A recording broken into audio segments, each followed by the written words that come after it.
سبق دیا، کوئی لفظوں میں کیسے بتا دے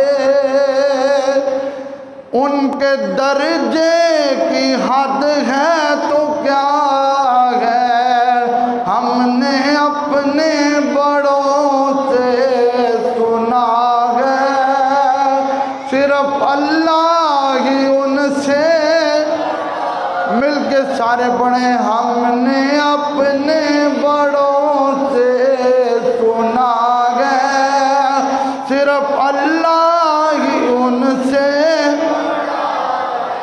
یہ میری تعریف نہیں، آپ کی تعریف نہیں، یہ میرے آقا کی تعریف ہے۔ دائیں کندھے والا فرشتہ لکھ رہا ہے، زبان کو حرکت دیں، ہم نے اپنے بڑوں سے سنا ہے، صرف اللہ ہی ان سے۔ سارے نبیوں کے عہدے بڑے ہیں لیکن آقا کا منصب جدا ہے، وہ امام صف انبیاء ہے، ان کا رتبہ بڑوں سے۔ بعد کتب میں آتا ہے آپ نے پہلے اسلام قبول تو کر لیا تھا لیکن اس کا اظہار نہیں کیا تھا، لیکن مشہور روایت کیا ہے، اسلام کی پہلی جنگ ہوئی تھی غزوہ بدر۔ اس غزوہ بدر میں اللہ نے مسلمانوں کو فتح دی۔ اللہ نے قرآن میں فرمایا وَلَقَدْ نَصَرَكُمُ اللَّهُ بِبَدْرٍ وَأَنْتُمْ أَذِلَّةٌ فَاتَّقُوا اللَّهَ لَعَلَّكُمْ تشکرون۔ اللہ نے فرمایا مسلمانوں تمہارے پاس تو سامان بھی نہیں تھا، ہم نے آسمان سے فرشتے اتارے، کبھی وہ 3000 آئے اور کبھی وہ 5000 آئے، ان فرشتوں نے مسلمانوں کی مدد کی، مسلمانوں کو میدان جنگ میں فتح مل گئی۔ غزوہ بدر میں 70 کافر مارے گئے، 70 قیدی ہوئے، 14 مسلمان شہید ہوئے تھے۔ جب وہ قیدی ہو گئے میرے نبی نے فرمایا اے میرے صحابہ مشورہ دو کیا کرنا چاہیے۔ حضرت صدیق اکبر یار غار کھڑے ہو گئے، اور مشورے میں بھی حضرت ابو بکر کا پہلا نمبر تھا۔ حضرت ابو بکر نے کھڑے ہو کر عرض کیا آقا میرا مشورہ ہے جو ان قیدیوں میں پڑھے لکھے لوگ ہیں وہ مسلمانوں کے 10 بچوں کو تعلیم سکھانا شروع کریں، اور جو فدیہ دے سکتے ہیں وہ فدیہ دے کے جان چھڑا لیں۔ حضرت فاروق اعظم سے میرے نبی نے فرمایا عمر تیری کیا رائے ہے؟ عرض کیا لجپال تلوار مجھے دیں میں ہر کسی کی گردن اتارتا جاؤں۔ میرے نبی نے فرمایا ابو بکر تیرے مشورے پہ عمل کیا جائے گا۔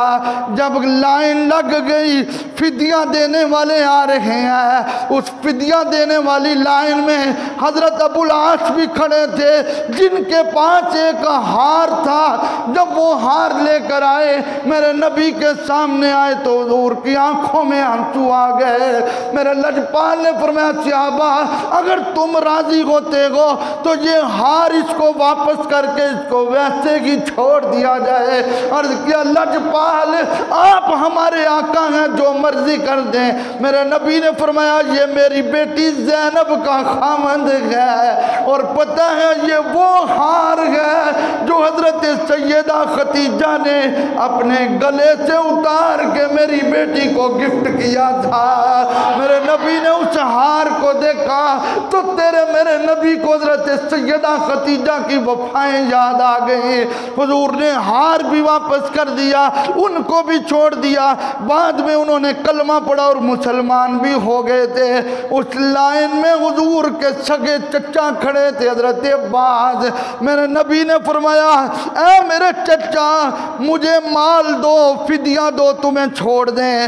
کہا ماذا کا اندی یا رسول اللہ، آقا میرے پاس تو کچھ نہیں ہے، قربان جاؤں۔ میرے نبی نے فرمایا این المال الذی دفنت انت و ام الفضل، چچا وہ مکہ مکرمہ میں تیرا مکان تھا، اس مکان میں ایک صحن تھا، اس صحن کی زمین میں تم نے میری چچی کے ساتھ خزانہ دفن کیا تھا۔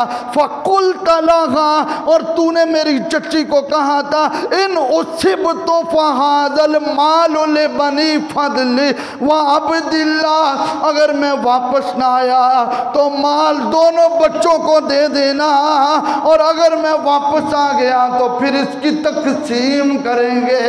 حضرت عباس ہکے بکے رہ گئے، کہا واللہ یا رسول اللہ انی اشہد انکا رسول اللہ، آقا میں گواہی دیتا ہوں آپ اللہ کے سچے رسول بن کر آئے گا۔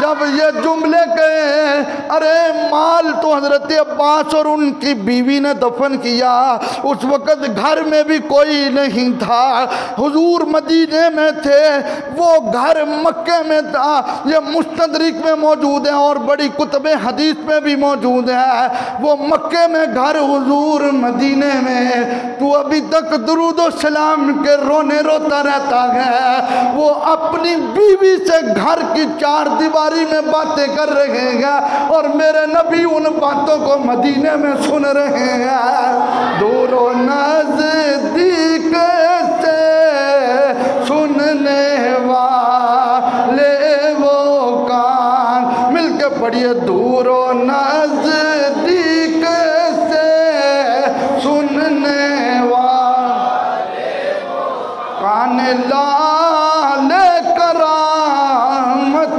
پہلا۔ اور حضور مدینے میں رہ کر مکہ مکرمہ میں اپنے چچا کا صحن بھی دیکھ رہے ہیں، سبحان اللہ کہنا۔ مدینے اور مکے کا یہ نہیں کہ جتنا ایک دیوار کا فاصلہ، نہیں، مدینے اور مکے میں بڑا فاصلہ ہے، تو اتنے 100 کلومیٹر، اور مصطفیٰ کریم صلی اللہ علیہ وآلہ وسلم وہاں پہ بیٹھے دیکھ رہے ہیں۔ اور حضرت عباس نے کہا اس وقت میں تھا یا میری بیوی تھی، میں گواہی دیتا ہوں آپ اللہ کے رسول ہیں، اس لیے کہ رسول کی شان ہی یہ ہے وہ دلوں میں چھپی ہوئی باتوں کو بھی جان لیا کرتے ہیں۔ جس طرف اٹھ گئی دم میں دم آ گیا، اس نگاہ عنایت پہلا۔ اچھا ایک بڑی حیرت والی بات ہے، آج اگر ہم کسی کو کہیں حضور اللہ کی عطا سے غیب کا علم جانتے ہیں، وہ کہتے ہیں جی دیکھیں اگر آپ یہ کہیں گے کہ حضور غیب کا علم جانتے ہیں تو یہ تو شرک ہو جائے گا۔ ہم کہتے ہیں وہ کیسے؟ اس نے کہا ایک صفت اللہ میں بھی ہے اور ایک صفت اللہ کے بندے میں بھی ہے، تو یہ تو شرک ہے۔ تو میں نے کہا اگر اس چیز کو دیکھنا ہے تو پھر دیکھو ہم آنکھوں سے دیکھتے ہیں کہ نہیں؟ بولو سارے، کانوں سے سنتے ہیں کہ نہیں؟ ان اللہ سمیع بصیر، اللہ قرآن میں فرماتا ہے اللہ سنتا بھی ہے دیکھتا بھی ہے۔ ہم اللہ کے بندے، ہم دیکھتے بھی ہیں سنتے بھی ہیں، پھر تو یہ شرک ہو گیا۔ تو کہیں گے جی نہیں یہ شرک نہیں ہے، اللہ دیکھنے میں کسی کا محتاج نہیں، ہم دیکھنے میں اللہ کے محتاج ہیں۔ تو میں نے کہا پھر یہ ماننا پڑے گا کہ دیکھنے کی جو صفت ہے یہ اللہ کی ذاتی ہے، کسی سے لی ہوئی نہیں ہے، اور ہمارے پاس جو دیکھنے کی سننے کی صفت ہے یہ اللہ کی عطا ہے۔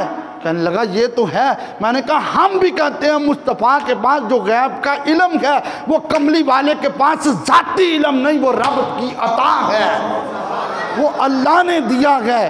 ارے اس وقت کے لوگ غیب کی خبر سنی، کفر کا تالا ٹوٹ گیا، کملی والے کا کلمہ پڑھا اور زبان حال سے کہا اللہ کے نبی کی شان یہ ہے جو غیب کی خبروں کو جانتے ہیں۔